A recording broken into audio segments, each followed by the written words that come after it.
Welcome to Iron Sights. This podcast candidly seeks to create opportunities and deliver impact by sharing the experiences and wisdom of successful entrepreneurs and thought leaders who unapologetically aim to win in health, fitness, business, and life. I'm your host, Scott Howell. Welcome to Old School Meets New School. Tradition meets innovation, and imperfection meets excellence. Thanks for listening and enjoy the show. Hey, I want to welcome Jason Khalipa to the show. Jason, thanks for joining me today. Yeah, thanks for having me here. This studio is awesome. Oh, thanks, man. I appreciate it. We put a lot of time and effort into it, and we've been getting good response. So thanks again for coming down. This is such a treat for me. I've been an admirer and a fan for a long time. So I'll try not to fanboy on you. But I've also been, part of that has been because I've been a huge advocate of your business and kind of how you've handled yourself and your company and your employees.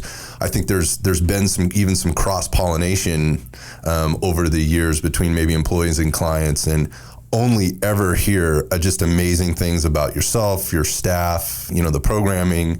And your roots run deep, and this business is super incestuous. If you're in it long enough, you're going to cross paths. Especially in the Bay Area. Yeah, for sure. It's not a very big place. So, again, this is the first time kind of meeting, but there's stories here that I think kind of cross over. But I think for those people that are listening that may not know you, I think we may be reaching a few people that might not know who Jason is. But so many accomplishments over the year. I want to kind of dig into a little bit of those. But just, let me toot your horn for a second here. All right. So fittest man on earth in 2008 CrossFit Games. For those of you who don't know what that is, it is brutal, and it is a brutal sport, or it can be. It's changed quite a bit. 2008 is different than it is now. And it's not to say it's any harder or it's any easier, but it's definitely changed. You're the CEO of NCFit, which is now a global business. It started as one gym, and now you're in how many countries? 8. Jeez. Impressive. You're the business advisor and sort of the leader of the NCFit Collective, which we'll talk about a little bit. You've authored a book, As Many Reps as Possible. Yeah, you have it right here. That's cool. Absolutely. It's a really good read, and want to talk about that too. You host your own podcast right now, the Business of Fitness. Yep. It's not your first rodeo, so you've been in a studio before. And I think the other things that come along with all these accomplishments, and you've done it, you've been able to balance these things, is you're a loving and dedicated father of 2. Yeah, I had two kids, a 10-year-old and a 7-year-old, actually as of like a week or two ago. Their birthdays were a week or two ago.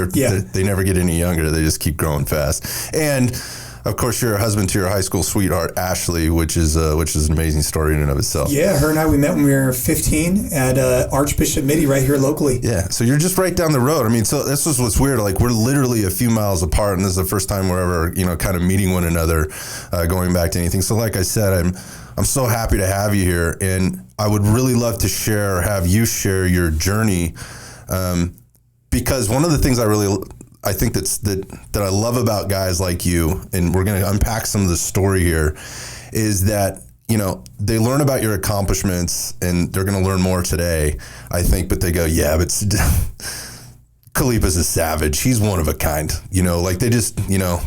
those come few and far between, and you're just not going to find many guys like that.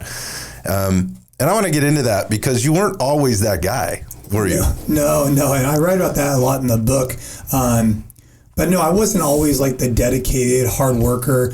I really got woken up when I got out of high school. And it's really unfortunate because I don't think I reached my potential in high school at all. And that's okay. It was a part of the learning experience, but definitely was the class clown, definitely was like the guy who loved to party. I really didn't apply myself. And it was when I got into college, I really kind of realized no one's going to come and save you. And it's up to you to get to where you want to be. And I think that, our system in school, especially in the private school system, was designed to encourage and push you forward. And even if you're not excelling amazingly, they'll find a way to just get you through. Right. But as soon as you get through, right, there's no more A, B's, and C's when you get into real life, right? It's either you're reaching your potential or you're not. Or you're not. That's it. It's a pass or fail. Yeah, it's really interesting when you think about that, because when you ask yourself, and when I reflect on what I'm doing, it's not just you're trying to pass or fail, you're trying to reach where you can get and your potential, whether that be as an entrepreneur, as an athlete, or a husband or a father, whatever. And that's what I think about on a regular basis. Yeah. So the college sort of being this turning point for you when you got there, maybe some, like a lot of people, it's kind of a wake up call. Yeah. You're going to learn real fast, one way or another, whether it's right away or down the line, whether it's the right place for you or not. Tell me about like your first experience there, kind of moving into college, and what was there a wake up call or moment for you? I mean, I think for me, I come out of a high school where at the time locally it's a private school. All my friends are getting into the different colleges of their choice, and ultimately I didn't get into the colleges of my choice, and my football career was coming to an end. I had some opportunities, and it didn't pan out for a variety of reasons. So I went to a junior college called West Valley, which is local. And so I show up, and you just realize, like on the first day, like no one cares. Like no one cares how you feel or who you were in high school, or if you were popular in high school. It doesn't matter. All that matters is that these people are there, and some of them have been there for a very long time, and that unless you take ownership in your trajectory, you can get stuck there for years and years and years. And that was a big wake up call for me, is realizing you feel like you're kind of the cool kid on the block, and then all of a sudden you get your ego checked, and it really woke me up for sure. So there's a focus now, and you're kind of changing gears a little bit. We'll talk about changing gears a little bit here in a minute more, but how was your experience sort of at this time? Like you're working, right? And I know you're working sort of at the big box gyms, and this is so you've been an athlete, right? It was the gym just kind of like a next natural progression for you to work there. You need a job, got to make some money, right? Like how did that come about? Yeah, that's a good question. My parents used to go to this gym, and they would take me there. And then when I was young, I don't even know how I even got in at the time. Because I was younger, and they would bring me to the gym. Maybe no one really cared. I don't know what it was, but I was like 12, 13, 14. And then an opportunity came up to work the front desk there when I was like just old enough to work at a place. And I was like 15 and a half. And so I started working the front desk there on the weekends when I wasn't playing football or track and field. And that's how I got introduced to the conventional gym space, is that I was going with my parents.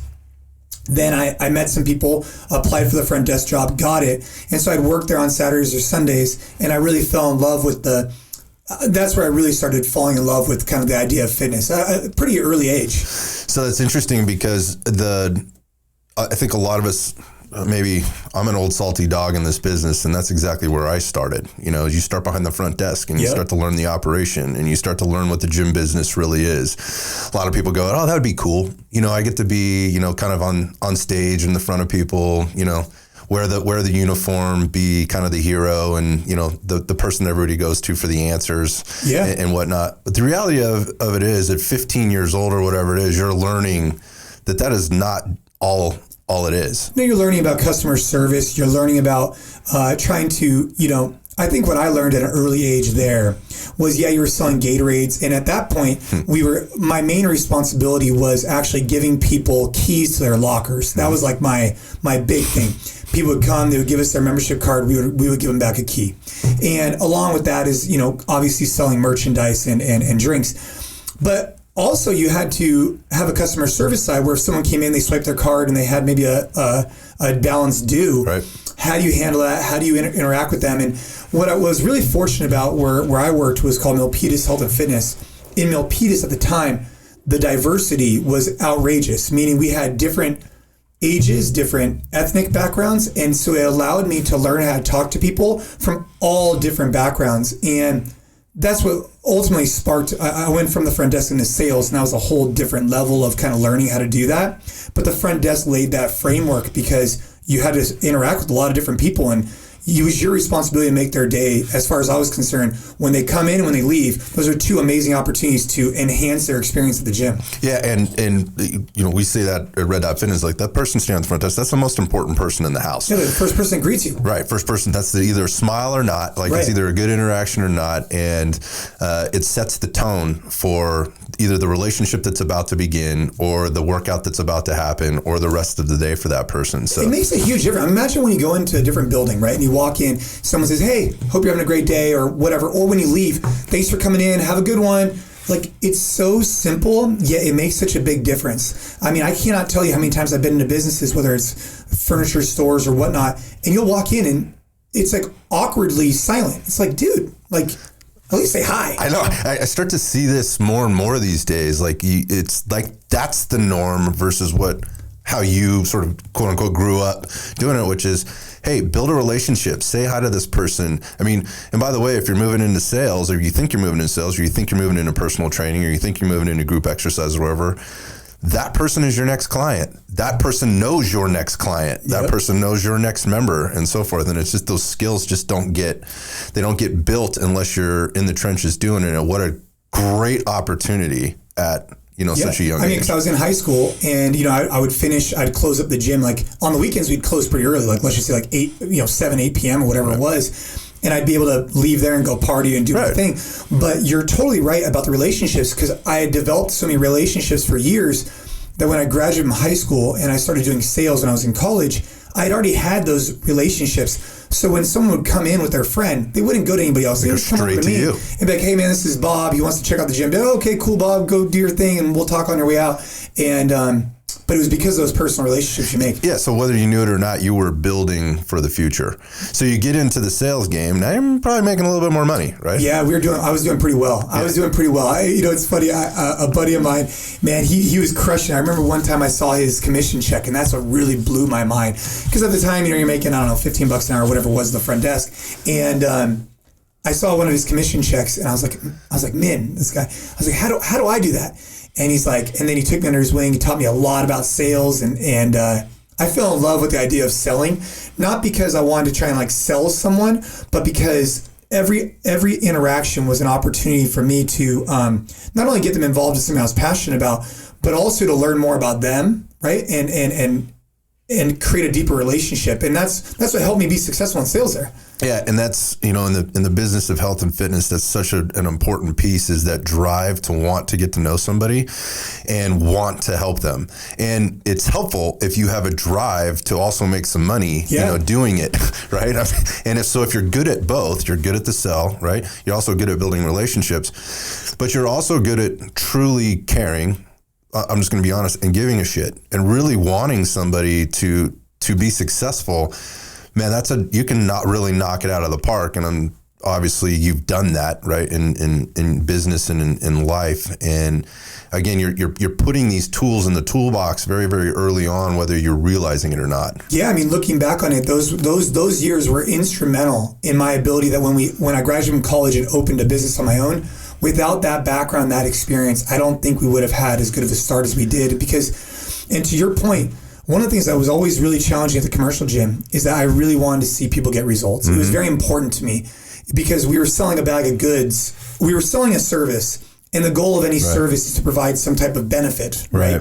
And I felt like they were putting up their end, which was investing, and maybe even coming in for that matter. But we weren't providing the tools to help guide them along that journey of what to do. And that's really when I found CrossFit. And I found this idea of having a coach in a community.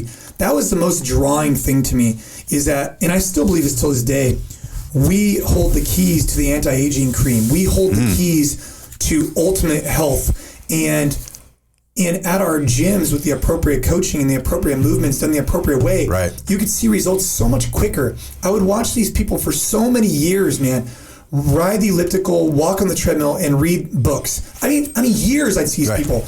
And all of a sudden, I found this idea of high-intensity training. I saw this idea of using movements like thrusters and back squats and the impact they would have.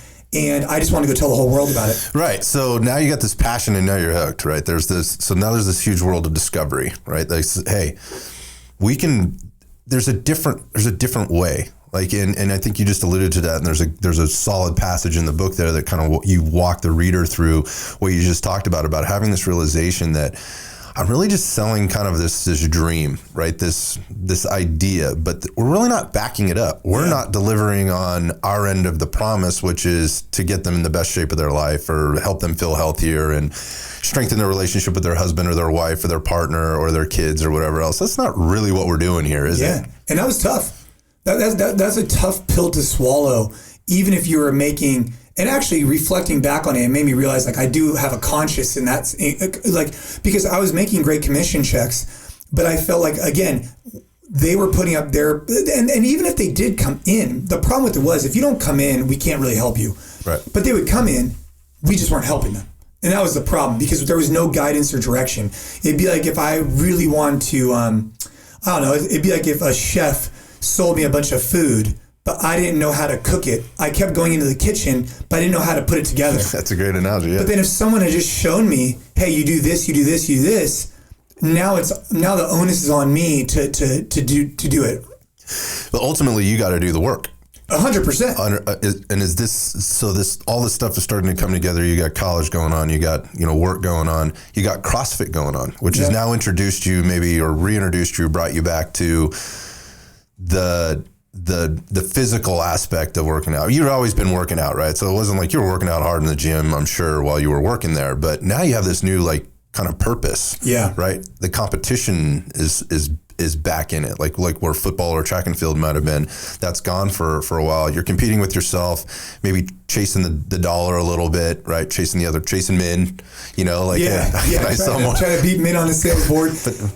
But now you got athletics again. Now that shows back up in your life. Walk us through how that happened. Well, I got introduced to CrossFit from a gentleman named Austin Begebing, and this is in 2005-06. And what I really fell in love with, and at the time I was kind of anti it. I didn't really get it. I didn't understand how a short workout could provide any impact. And I would spend hours in the gym just kind of training buys, tries, back buys, the typical flow. Right. I did find Muay Thai at the time, which was obviously a very aggressive style of training with kickboxing. But Muay Thai was like a separate thing from working out. I didn't combine strength and conditioning. It was always separate. And I think that was a historical way of looking at it. Sure, traditional. But then CrossFit kind of said, hey, hang on a second. Let's combine different things. Let's put a clock against it, and let's see how much work you can get done in a certain amount of time. And that really called to me. We would do all kinds of stuff. We'd go downstairs, and the two main things that drew me to CrossFit in the beginning, and then over the years, I had some adjustments there. But in the beginning, what really drew me was the idea of a clock and the idea of complexity. Those two. The complexity was that I thought that in the gym you were just doing traditional fundamental movements. There wasn't much complexity in a cable crossover machine. What I liked about CrossFit was that you were learning complex lifts like clean and jerks and snatches, and maybe even at the time rope climbs and muscle. There's skill there. Yeah. There's skill. There's something that I'm testing my mindset. And then it was obviously the clock. It was this idea of, hey, you have a certain amount of work. Can you beat it next time? Can you do this? Someone else did this in 5 minutes. And how I really got started, when I would challenge people, this is after I got comfortable with CrossFit, I would challenge people on YouTube, because at the time it wasn't as popular. I would challenge certain people on YouTube where I would film my workout, and then I would be like, oh, I'm going to challenge this guy Bionic out of Florida, or whatever. And that was exciting to me. So those were the things that really captivated me. Yeah, and that was, if there's a thing that CrossFit really nailed outside of, this new and different kind of modality of training, was the community aspect. And you just mentioned something there about posting a video or something like that. That had never existed before. Yeah. The only videos you saw were the end game. It was the powerlifting meet or the bodybuilding, competition on TV, or, ESPN was shown, or whatever it was, or, the sports event on TV. This is actually, you're able to compete every day if you wanted to, right? Yeah, you're able to compete on a regular basis. And it was very new at the time, and it was very grassroots. And the people who were involved in it in 2006, 7, 8, 9, 10, probably, especially in the Bay Area, it was rooted here in the Bay Area pretty well, because it was founded in Santa Cruz. And it was just a culture of trying to help each other learn new skills, get better at coaching. Right. I'm forever grateful for CrossFit for the methodology it taught me.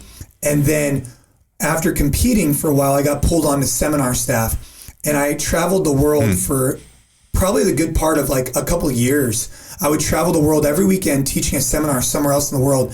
And just like the sales background at the conventional gym really taught me a lot of lessons, teaching CrossFit seminars on the weekends was it was very impactful on my public speaking, my ability to be comfortable with the material, and in growing myself as an athlete and a coach.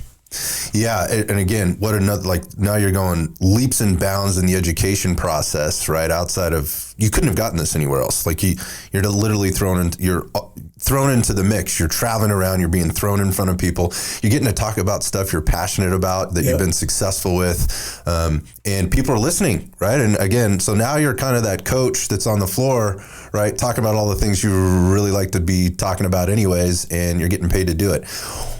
When did NCFit fit into this? Yeah. So what was the transition from, I mean, you're heavy into CrossFit, from competing to coaching, to being sort of on the, correct me if I'm wrong, but you're sort of in the spotlight from a media perspective too, because you're one of the top 10 in the world, right? Yeah. Well, I mean, in 2008, so I graduated from college, Santa Clara University, which is locally, in 2008. And at that point, I had been doing CrossFit for maybe, a year or two, a couple of years. I was coaching at the gym there. We opened a CrossFit at gym. Santa Clara.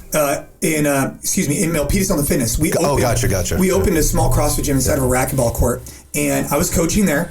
And so at the time I was really trying to decide, hey, what do I want to do for a living? What's my main purpose? And I said, hey, I got to own a gym. And originally I thought it was going to be a conventional gym, but after finding CrossFit and the idea of coaching and whatnot, I chose to go out on my own and open a business. So I signed a lease. This is in like July. So I graduated from college. I signed a lease, and then about a week or two after I signed the lease, I won the CrossFit Games, which was here locally in Aromas, California. Okay. So at that point, I was the #1 CrossFit Games athlete in the world, and I had just opened up a business. So that was a good timing to get people at least to understand who we were at the time. What awesome timing. Great timing. And so then after that, we signed a short-term 6-month lease. Then we expanded from there. We opened, the original gym was called CrossFit Santa Clara. And then after years, we rebranded to NorCal CrossFit. And then after years, we rebranded to NCFit.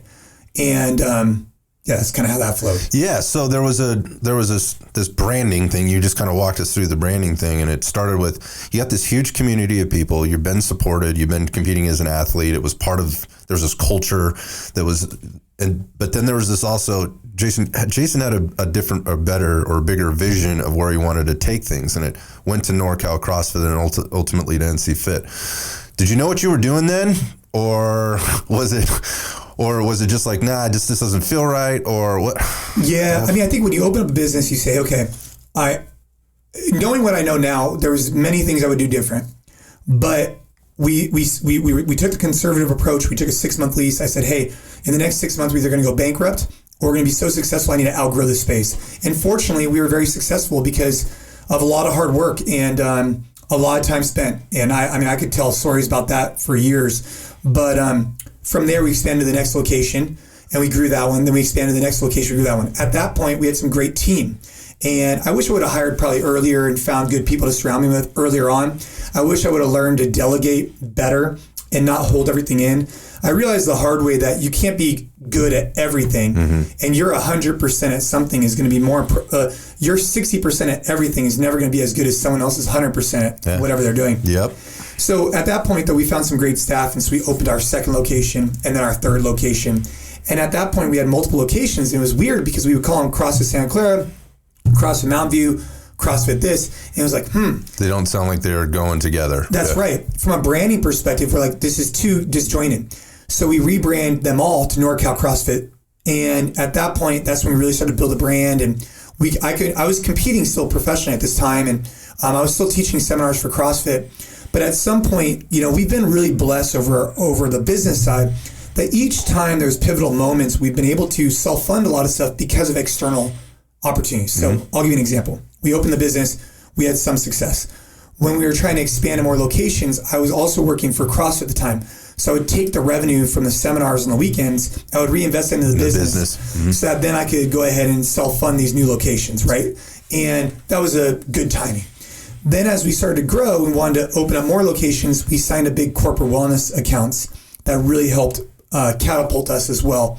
And so each time our business would grow, it's not like I had like this grandiose vision.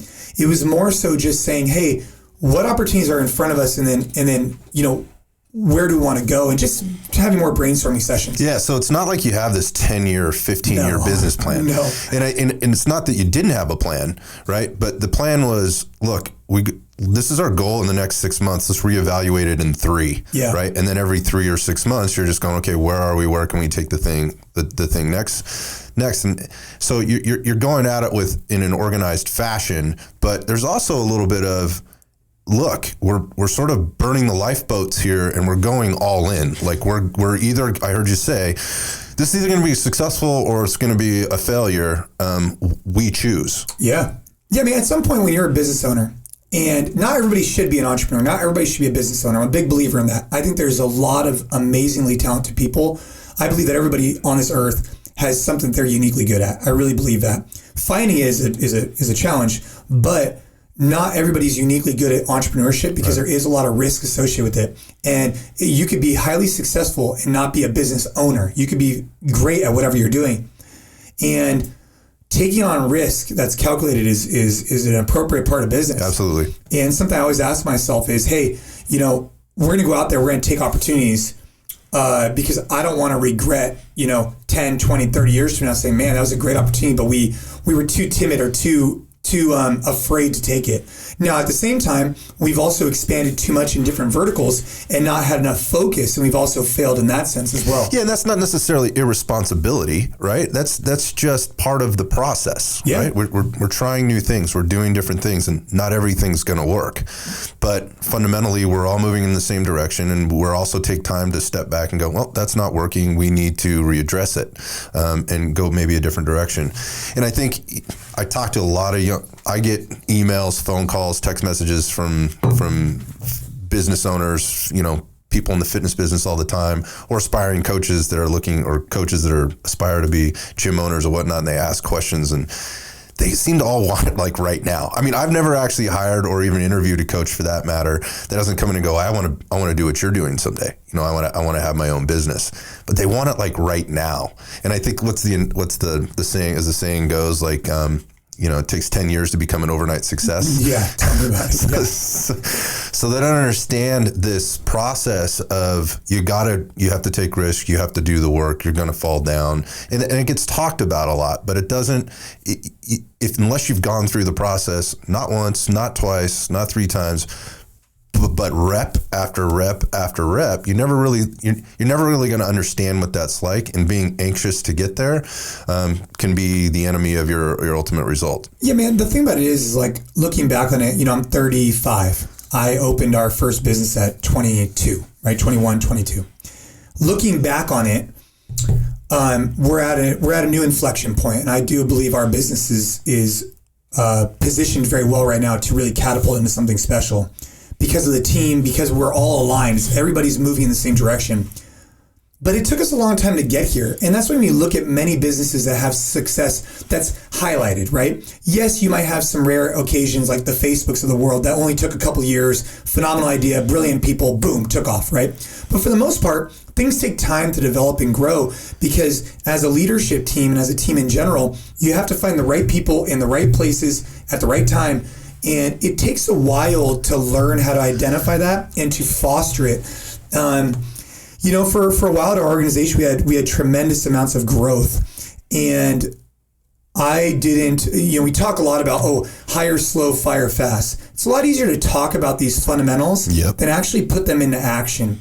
And you can only get comfortable when you see it time after time. It's like being a coach. And you watch someone do a back squat and you see their technique is off. You don't quite know what it is. You're like, man, that guy's technique, something's not right about it. And then after 5,000 reps, you look and you're like, oh, dude, that guy has tight ankles or that guy's needs this, because you're so comfortable because you've seen so many reps. Right. It's the same thing in business. It just takes time. And there's some things that you could learn from other people. And I strongly encourage, if you do want to be an owner someday, go learn from owners, sit down with them and spend time around them and take what you like and build from it. But it's not going to happen overnight. Yeah, work at the front desk for a while. Let's start from square one. Yeah, and work our way up. Yeah, I think the word I like to use or use often and try to instill in a young employee or coach or entrepreneur that I talk to is the word anticipation. So things become more intuitive. You were talking about seeing somebody do a squat, not quite knowing, but after rep after rep after rep, you can almost anticipate before the person even starts doing a squat or gets to their first rep. You're like, I know what's going to happen, and I see it happening, and that's not because I'm overconfident or cocky. It's just because I've seen it so many times. I can make more. I can make more than an educated or informed guess on what's about to happen, and then it becomes intuitive, which in the world of health and fitness, and particularly in diet and nutrition, we hear the term intuitive eating. I have a problem with that word because unless you've done anything for a long period of time, there's nothing to reflect back on to anticipate. So the term intuitive becomes very broad, right? What exactly is intuitive? Well, we need to talk about doing something for a long period of time, rep after rep after rep, in some kind of organized fashion, to be able to reflect back and go, okay, so my intuition is either on or it's off here. Right. How do I make an adjustment? So I think in the end, I have your book here, and what we've been, not so much in the end, but what we've been talking about is all your successes and all the things that have happened. Yeah, there were some ups and downs. And so as a business owner, as an athlete, as a leader, as as somebody that's just trying to plow through life, we're faced with all these challenges in that you might not necessarily anticipate, but there are things that people talk about all the time, right? Like, hey, watch out for this. This is, don't grow too fast, don't grow too slow. Make sure you take advantage of opportunity. But occasionally something will come along and it'll hit you in the side of the head without you expecting it. And it can completely throw you off course. Yeah, like COVID? Yeah, well, that's one. Yeah. But I think that deserves a little bit of talk. But there's a passage in your book here, and for those of you that haven't read this book, as many reps as possible, I highly encourage this read. And this is actually how it starts out, if this doesn't get your attention. So just bear with me here. My work and family life were firing on all cylinders. I felt like we had it all. But things changed suddenly on January 20th, 2016. It was a Wednesday, and we had taken our 4-year-old daughter, Ava, to the doctor. What happened, man? So Ava was diagnosed with leukemia, and so in that particular case, what happened right there and then? She had issues for a while, right? And this is while you're running your business and all these things, traveling and doing all kinds of stuff. Yes, this is in 2016. I stopped competing professionally when she got sick. So I'll back up. So, we're running the business. We're opening up locations all over Asia. I'm spending a lot of time doing different things. And, we recognized something wasn't right with Ava. And we took her to every doctor you could think of. I mean, dude, acupuncturist, physical therapist, you name it. And regular doctors, of course, too. And, I knew something was really wrong in October. My sister got married, and my daughter was the flower girl. Mm-hmm. And so I'm waiting up on the altar because I'm one of the groomsmen or whatever, and she never comes down. I'm like, that's kind of weird. And her legs hurt so bad, they were so fatigued that she fell. And I remember just looking at my wife. I'm like, listen, we have something's not right. And so after that, in October, for months, we explored a ton of different things. And we bought a trampoline because we thought it would help strengthen it. We thought it was growing pains. We went to every doctor. And what ended up happening was she started getting bruising. And so the leg pain, the tiredness, she would fall asleep at school. I mean, again, and I'm not trying to, it's just at the time when you're a parent, you don't think it's leukemia. So you go and you talk to the doctor. It's not going to happen to me. This can't happen to kids. Right. And so we were not being, I don't want to paint the picture that we were being like just naive to it. We were going to the different doctors. It's just no one had that perspective, right? We're like, dude, she's tired. She's falling asleep at school. She can't walk. She has leg pain. I'm carrying her all the time. Something's weird. And so finally she started bruising. And that's when we were like, okay. So we finally got blood work. And they had avoided doing blood work. In hindsight, I wish we'd done blood work earlier. Why, man? Why? I think with kids her age, they don't want to traumatize them with blood work. Good Lord. And maybe it's because at the time it just didn't seem like it had all the symptoms of leukemia. Okay. Again, but something's wrong, and you know something's wrong. Hindsight's 2020. I wish we had gotten blood work significantly earlier. Again, going back to the anticipation and the reps, and you don't have any reps at this. You have no idea, right? And so we take her to the doctor, and so we get blood work, and so it takes a little bit of time to get the feedback. So we're sitting back at home, and we're eating dinner, and we get a call from the doctor, and all they said to us is like, "Hey, listen, you need to take Ava. You need to stop whatever you're doing right now. You need to take Ava to the emergency room at Stanford Hospital immediately." Wow. And at that point, you're like, okay, like, give me some more information. There was no more information. It was just, that's it, right? And I think doctors at some point, and we've learned the hard, I mean, they're pretty cryptic in their messaging. And so we left our food on the table, got in the car, and we just booked it. And I'm talking to the doctor on the way to the hospital. I'm like, dude, what do you think is going on? They're like, oh, well, maybe it's this. They're trying to be all very, like, politically correct about it and trying to be comforting. Probably why, because you're driving too. They don't want to drop and so we get to the hospital, and we meet this nurse. And I remember we meet this nurse. So they take us into this special room, and thank God for Stanford, by the way. I mean, Stanford and the pediatric cancer. I mean, dude, we had the best treatment in the world. We're so fortunate to live in this beautiful area. Right. So we get there, and this nurse looks at me and my wife, and at this point, it's and you still don't know. You don't have a diagnosis, right? We have nothing. We're just showing up, right? We're just thinking, oh, maybe it's I don't know, whatever. And they had different. And this nurse just looks at my wife and I like, hey, listen, I've seen a lot of families come through here. I just want you to know that you and your wife need to keep date nights. It's very important to keep your relationship strong. You're just and I'm like, dude, we're just here to like get a checkup. Yeah. Clearly she knows more than you do. Clearly, right? And I'm just like, part of me is like, dude, that's like putting a bad omen, right? And so we sit in this room, and so it was like 2:00 in the morning. And so at this point, when we were at dinner, so 6 p.m., like 5-6 hours later, after more blood work and more diagnosis, and they obviously give us the bad news that she has leukemia. And I remember when the doctor, when she says this news, I mean, you feel like you're just, I mean, dude, it's like no. I've had that emotion probably maybe 3 or 4 times in my life, and they were all to do with her sickness, right? Like, I mean, I've been in some really challenging times with CrossFit and CrossFit Games and whatnot. Those just get trumped by this type of information. And so, I remember saying to the lady, I was like, how positive are you that she has it? And she's like, sir, I'm an epidemiologist, or I'm a oncologist, and I'm 99.999% sure. I was like, so you're saying there's a 1%, whatever. And so anyways, that night was really, really horrifying. And my wife and I made a commitment to take it head on.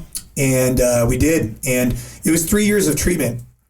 And 3 years of treatment. So she finished, and now she's currently 3 years out of treatment. So she got diagnosed at 4.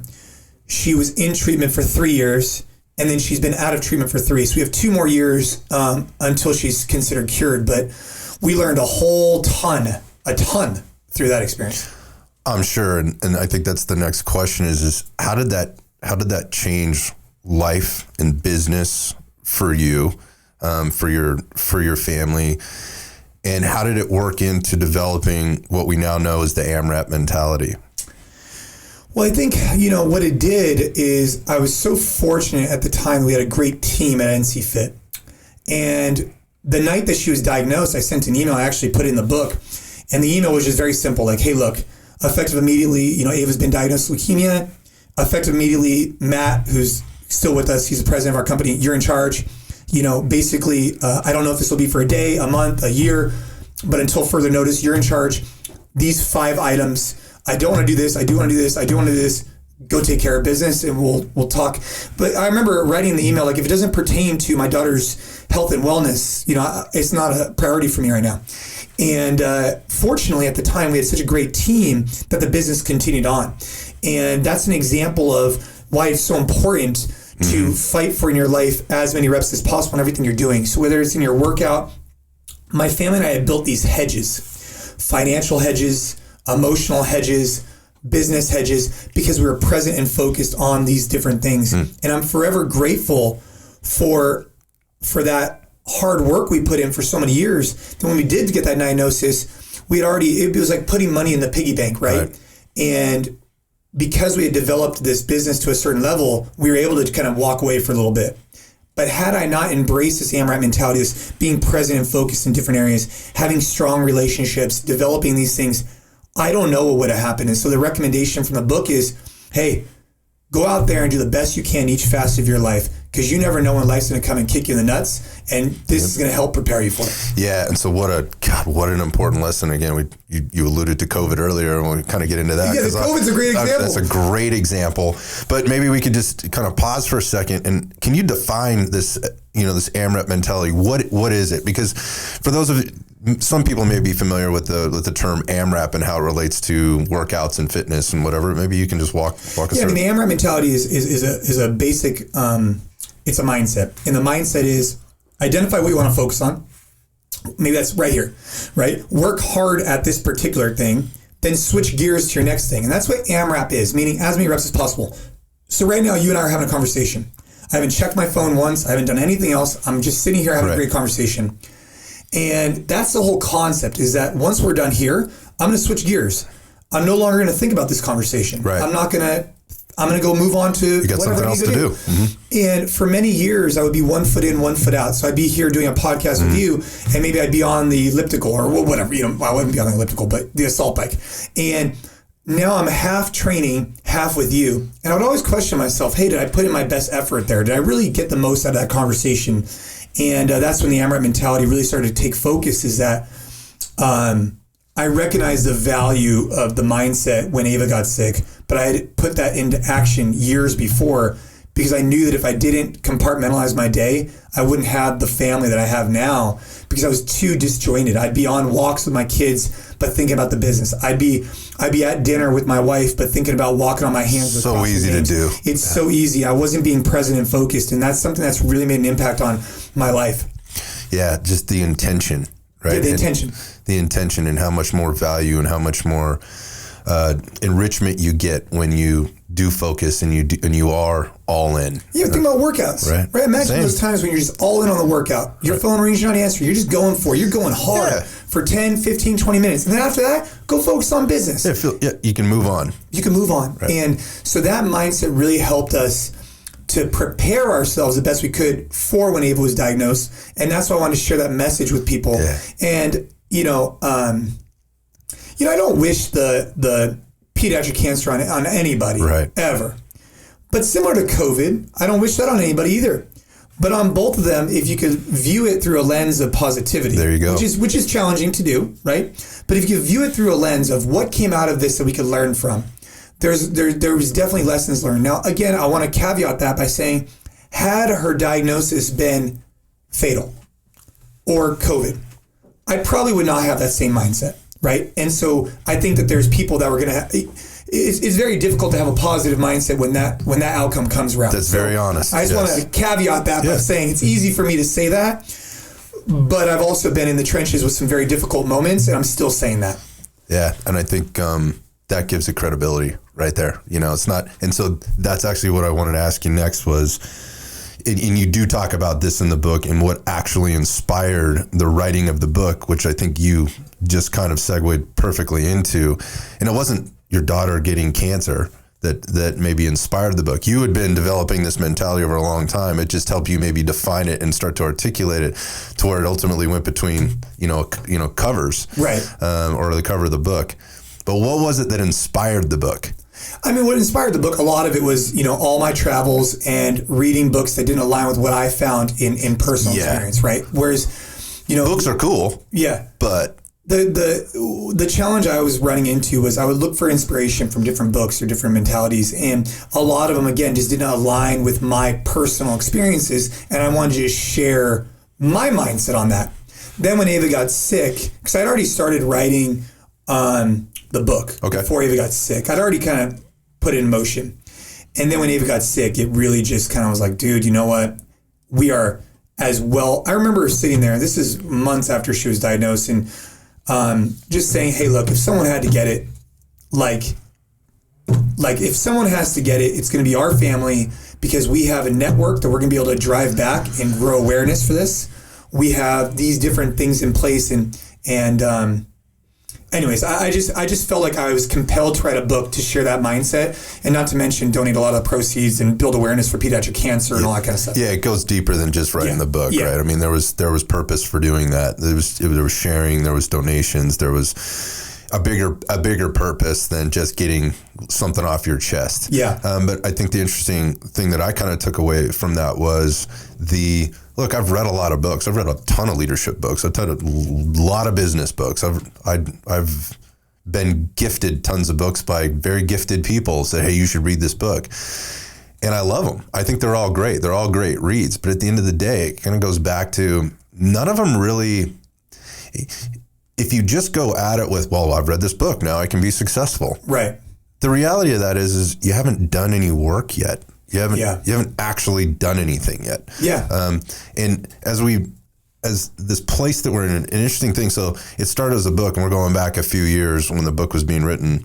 And now in terms of consuming content, books was a place to do that, and social media was still a thing, or it was a thing. Sure, you had Facebook and whatnot, but now there's so much of this where people feel, I think, like they're getting this education or they're getting this information in the way they need to ultimately be successful through these 15-minute or 15-second or 30-second clips. Yeah, it's probably not the best way to do it. And they're like, oh yeah, I've got this. Like, I know the formula now, and they're touting themselves as the answer, or the new coach or whatever. Yet they haven't done anything. Yeah, social media is a very scary place right now. I maybe not scary is not the right word, but it's very difficult because there's a lot of like a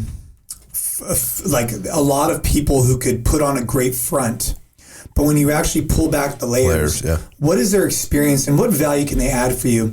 And there's a lot of people who want to put things out.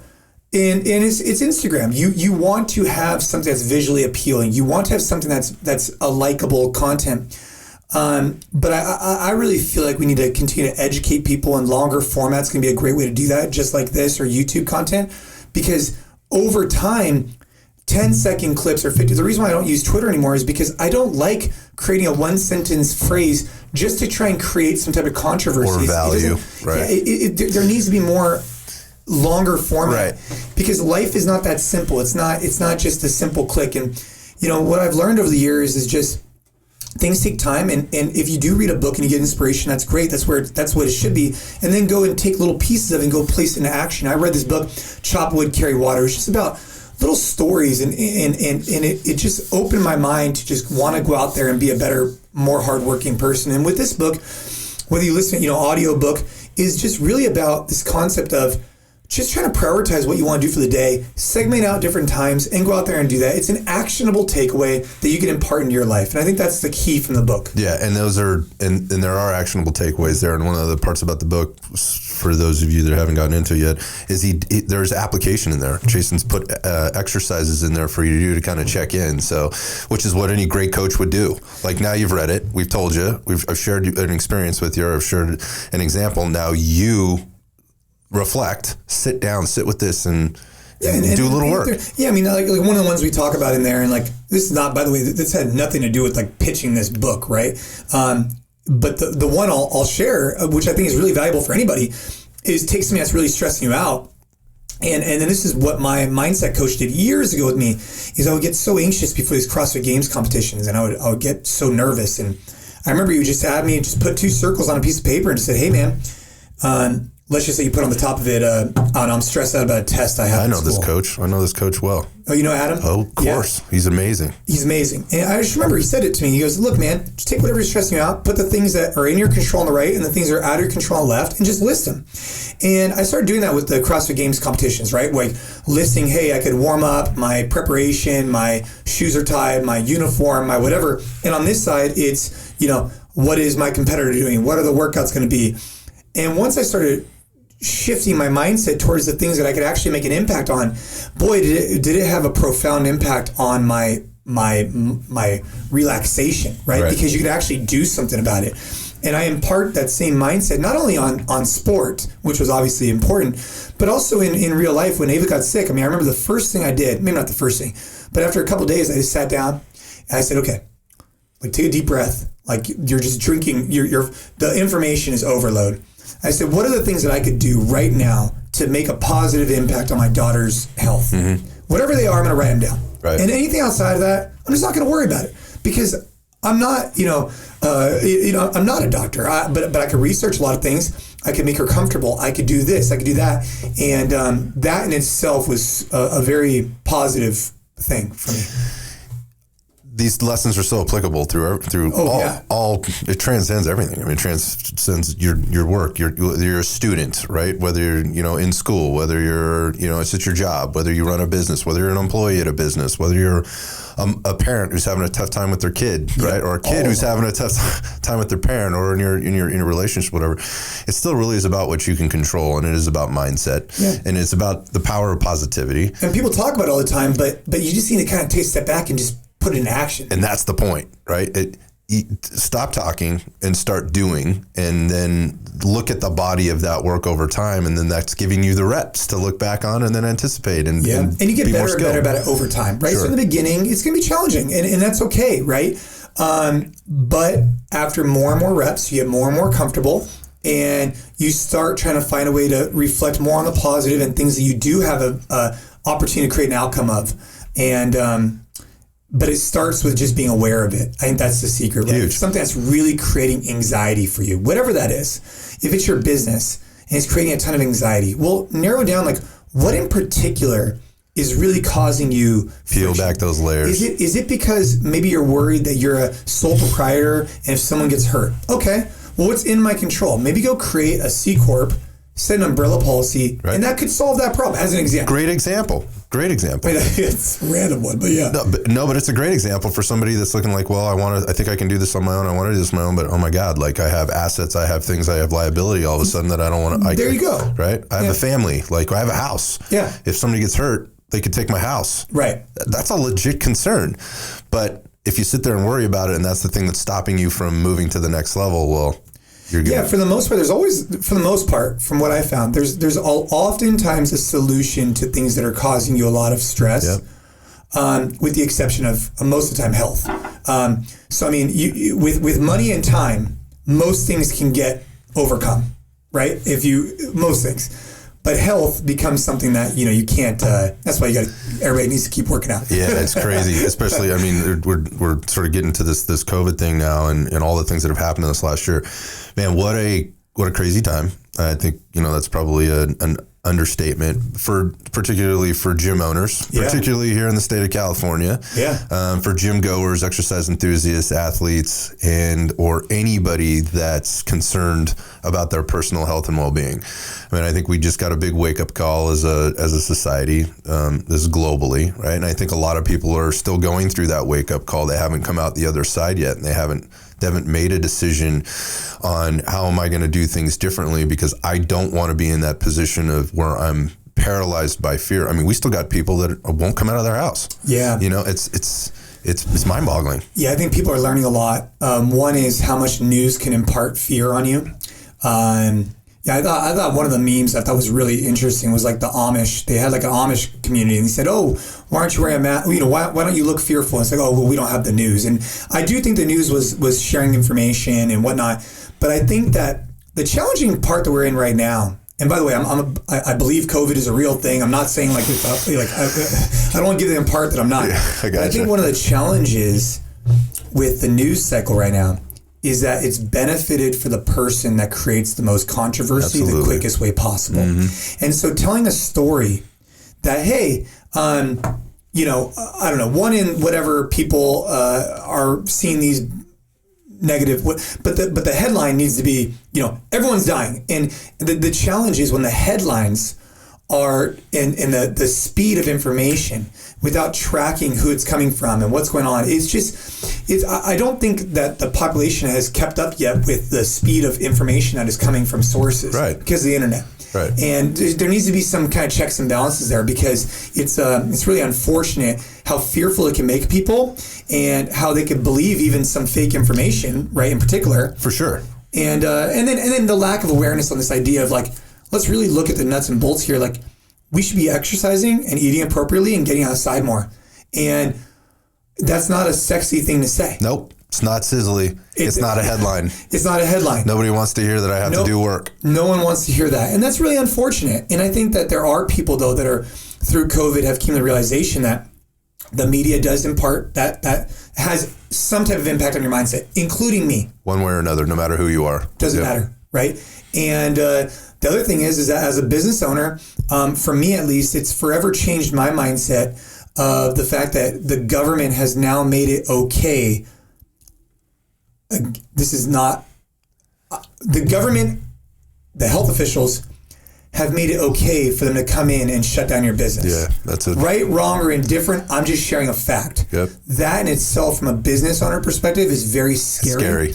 And it's going to impact the way that I sign leases or do things in the future. Oh, it's going to impact how that person that owns the building is going to sign a lease or not sign a lease to you, because we've been labeled as high risk business at some level. Yeah. You know, like, because if they can do that to the club, why am I going to let a tenant come in that could be shut down tomorrow and is not going to be able to afford to pay their rent? Yeah, I mean, it's going to be a very interesting conversation that's going to happen. I don't think we've seen, by the way, not even close to the end of this whole thing. Oh, no way. You're going to see litigation happen, nonstop. We haven't even seen the tip of the iceberg, in my opinion. I think, you've got so many businesses that are now gone and won't come back. You got some that are hanging on. You got those ones that are hanging on that are going to come out the other side, and some that aren't, and they're going to have to make decisions on how they're going to handle themselves legally, financially, and all those kind of things.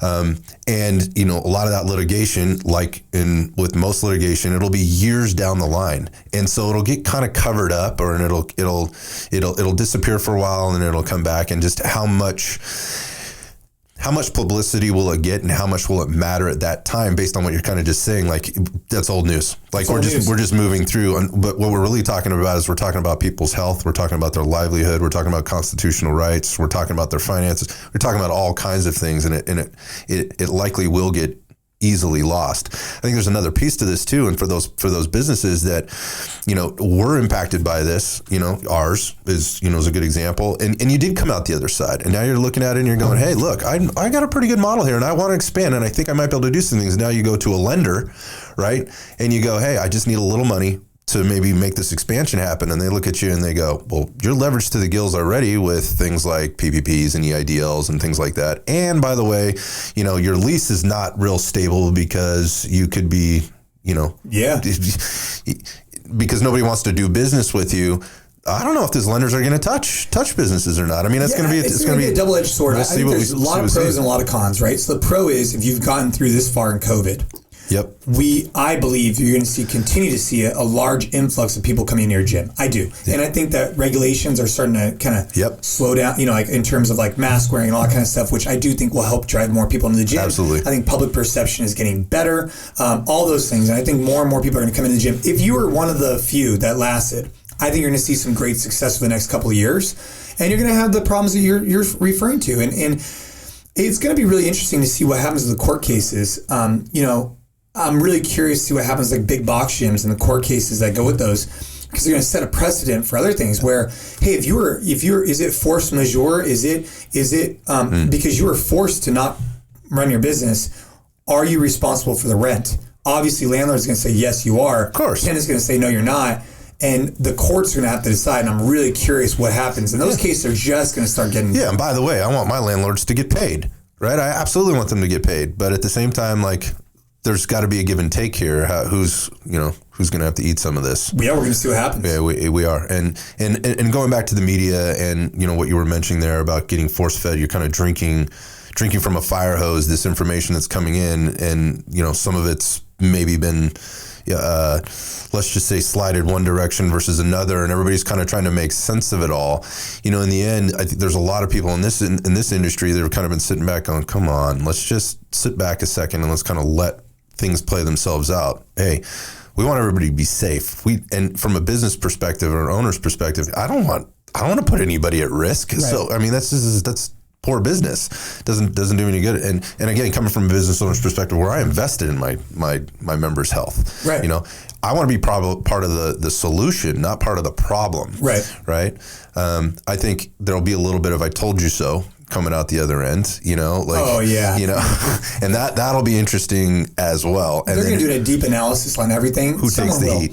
Yeah. And it won't catch major headlines, but they're going to do some analysis on the, keeping things open, not keeping things open, what impact it had on people's health, their weight gain. But, talking about what's controlling what's in your control or focusing on what's in your control, when COVID happened, and even for the last year, I've just been really focused on, hey, we have decided that we were going to continue with whatever the mandates are from state and county officials. We've just decided that from the beginning. Mm-hmm. And it's outside my control. And I just need to do the best we can with the information we're given, because if I stress about it, or if I have my own personal agenda and I get frustrated because I can't believe it's like, dude, what are you going to do about it? You know what? You're just throwing fuel on the fire. Yeah. And you're talking a big game, but you're not going to and so instead it's like, all right, what are they allowing us to do? Go outside? All right, let's roll with the punches. And that's just the way it's going to be for us in our business, because we've just decided to go down that path. Now, there's other people who have decided to go a different path, and they want to fight against, what is being told. Right. And that's their decision to do so. Yeah. And to be very clear, I don't like it, right. but I'm doing it, right? Because it's bigger than me. Right. It's bigger than me as a business owner. I've got a community of people. I've got employees, staff, and people that do count on us. And then obviously there's the family at home and the things from a contribution perspective. I mean, I'm responsible for that. So if I'm letting my attitude get in the way and do things out of emotion, it doesn't make a lot of sense, particularly in this case, because what we've seen is that emotion ends up more than ever kind of giving you a negative result than it ever has. Right? I mean, most of the time emotion, especially with, social media and with how quickly you could put information out, you have to be really careful. Yeah, it's risky. It's really risky because, and I've been, victim, not victim. I've been, had problems with this in the past where maybe you're in a team meeting and you want to have emotion because you want to be a leader. You want to lead with like this idea that it inflicts, but it has to be through a positive lens, right? You want people to be bought into the vision. But if you start acting emotionally, making decisions that seem irrational and emotional, you're going to lose some of your team's trust. Yep.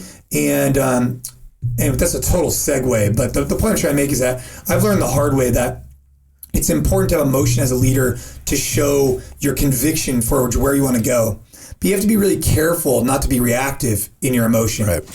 Yeah, that's key. Not to be a negative thing. Yeah, there's taking a stand, right? And there's having a position, and then there's how you position it. And I couldn't agree with you more. So in the sort of wrapping into the end here, we talk about, people's health and having to take control of it and take responsibility for it and get out there and get it done and do work, the things that aren't sexy, right?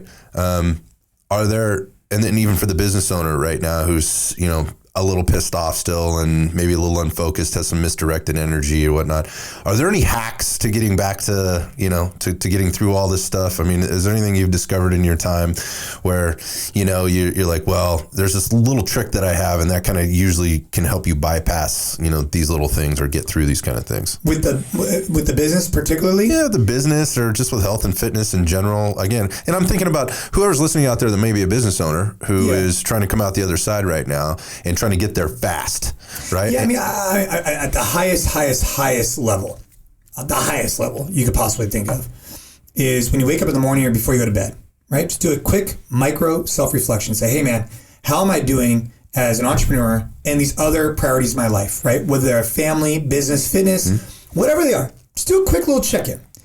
And if you start saying, hey, I could be doing a lot more to grow my business, then take a micro step the next day to do so. But what you don't want to do is look at life. There's this macro vision where everybody, it's like a Warren Buffett, I think, says it best. They overestimate what they could do in a day and underestimate what they could do in a decade. And this concept that if every day you're self-reflecting and just saying, hey, what can I do to put me in the best position to be successful today? And if one day, I would really focus on this for a long time. I would be traveling to Asia to open up new locations. And at times I'd feel like a really bad father. I was hard on myself for this.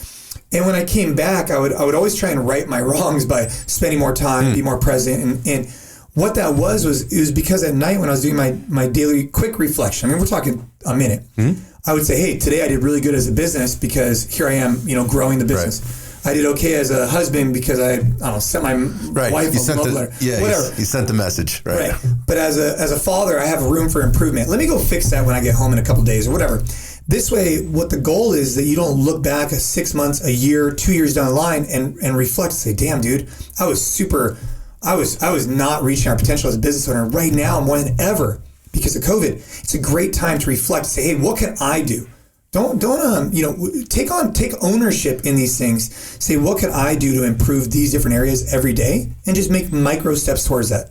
Yeah, I think that transcends, somebody's personal health and wellness as well. Don't try to do too much. Okay, so you fell off the wagon. All right, so COVID hit you hard, and you put on the COVID-15, or you had the COVID-15 on before the COVID-15, and or whatever the case is, and you're looking to make some changes in your health and wellness. You don't have to bite off too much at one time, and don't beat yourself up about it, right? Just a little bit. I mean, I'm going to give you a great example. For a lot of years, we've grown locations. We have members all over the world, and our Campbell and Redwood City gym right now, they're not where they need to be. We need to grow them back. And it could very easily, when we're doing our financial, we had our financial February or March review, and I'm saying, hey, these commercial gyms, we gotta grow them. And it's easy for me to say, hey, we gotta grow them. And then I could just take the manager and say, hey, we gotta grow them. Right. But instead, right, in an hour, I'm gonna be at our gym doing a free trial class myself because I felt like it was a great use of my time to drive return for our business. But that was an example of recognizing an issue and just take micro ownership in it, where you say, hey, I'm going to go do a free trial. It's going to take an hour of my day. Right. And then give the rest to the other people on your team. But that's an example of, the mentality is, if you have an issue with something, it's really easy to deflect that to someone else on your team, or to maybe make some type of excuse. But just sit back and say, what could you actually do? And then, is it worth your time? It probably is, and go do it. So we've talked about the focus on what you can control, working hard, and then there's a couple other pieces of the AMRAP mentality, and I want to talk about that specific and kind of wrap up there. But there's the shifting gears and reevaluating, and you just mentioned the micro check-in that you do, evaluation. Let's talk about NCFit right now, and how, or what you've done and what NCFit has done as a community and as a company in this last year, and the shifts that you're making and changing gears, and some of the projects that you guys are working on right now that you're excited about. Yeah, I mean, so like I was saying earlier, there's been, as the business grew, there was opportunities that present themselves, such as working for seminar staff, then getting corporate wellness accounts. These were opportunities where the door was opened, and it was my responsibility, or the company's responsibility, I should say, to run through them. Mm-hmm. And sometimes you need to know which ones go in, sometimes you should close that. Right. But right now, we started a digital product a couple of years ago called the NCFit Collective, and that's for gym owners and coaches. We put out, I believe, the world's best session plans and programming for group style training in the functional training space. And that's been very successful for us from a digital revenue model. But we never went after the end consumer. We never talked to someone who was at home or at the gym. And so we're in the last year, we've really been focused on that. Obviously, COVID really sped up that timeline. And so we're just now releasing a new app for the end consumer that I believe, and I'm confident in saying this, is the #1 functional training app for daily and on-demand content. Think about us like the on-demand functional training version of Peloton. It's awesome. And I believe it's a focus of the business, right? Just like we have our brick and mortar, which is a focus, very important. We have our corporate wellness, we have our digital app, and we have our apps. And we need these diversified revenue streams. We need the appropriate people in place to manage each one. And I think, man, we're just getting started. I really do. I mean, it's so funny. Here I am 13 years down the line. I see you just fired up right now, man. It's like, because I actually did a short podcast on our Business and Fitness podcast about this idea of tug of war. And when you watch a team do tug of war and you really know what you're doing, they all move in sync together. And man, do they create a lot of momentum. Mm-hmm. But if you have one person on the team that's in the wrong spot, or if you have someone on the team that's not even pulling, it could really ruin the whole vibe. Weak link in the chain. But man, when you get the whole team just moving in sync, boy, does it make something special. It's taken us a long time. But I finally feel like we have, and we've had great teams in the past, but this team right now is positioned really well to build something special. So I hope I sit here a year from now and it's a further inflection point from where we're at today. I'm sure it will be, man. I mean, nothing you've done to this point has done anything but that. So It's exciting to see. I'm fired up. I'm fired up for you. I'm fired up, to see it happen. And you shared a little bit of it with me before. It's an amazing looking product. I mean, from the user end, I think people are going to be really impressed. And it's about time, quite frankly. Somebody came over the top. I'm glad it's you, right? There's a lot of other folks out there that I've seen try and do things before, and I don't think keep it authentic. Yeah, I don't think they're coming from that. I don't think they're coming from that place, and they're being, there's tech companies that are trying to do this. They're not fitness companies that are trying to do this, and there's a big difference. Working for them for as long as I have, as long as you have, you get that, and then owning one and operating one is you're coming at it from a different perspective. A couple of the things I know you guys are working on too that I heard about. First off, we've already talked about, if you want to hear from Jason or you want to learn more about him, you can definitely listen to the Business of Fitness podcast. Speaking of the team, I just heard as of recently, you guys have come out with even maybe a new podcast run by some of the leading ladies on the team. Is it Making Waves? We have Women Making Waves podcast is with our women, there's two of our women. These ladies are badass. Yeah. And then we have the intro podcast with MDV. So we have 3 podcasts that are underneath the NCFit umbrella right now. And it's just a way for us to highlight our team, keep moving forward and getting after it. So if people want to, reach out, find out more about the NC Collective, maybe get coached by you or somebody on your team, where should they go, man? I think the best place to go, for Instagram, Jason Khalipa, but on if you go to NC.fit or if you go to NC.fit, there's links to a bunch of stuff there, and we'll be updating that website soon. And you can also check out on Instagram NCFit Collective is a great resource. And so if you're a gym owner, go check it out. Even if you're not in the necessarily the group style training, there's still some content there that I think you'd really like. Outstanding. Jason, one more time, thank you so much for coming down and spending time with me. This really has been a treat. I knew it would be. It's everything I expected it would be and more. And I appreciate your time. And best of luck to you going forward. And hopefully, man, we can do this again sometime. Hey, I'm in, man. It was right down the road. All good. Right on. Thanks, buddy. Talk to you soon. Thanks.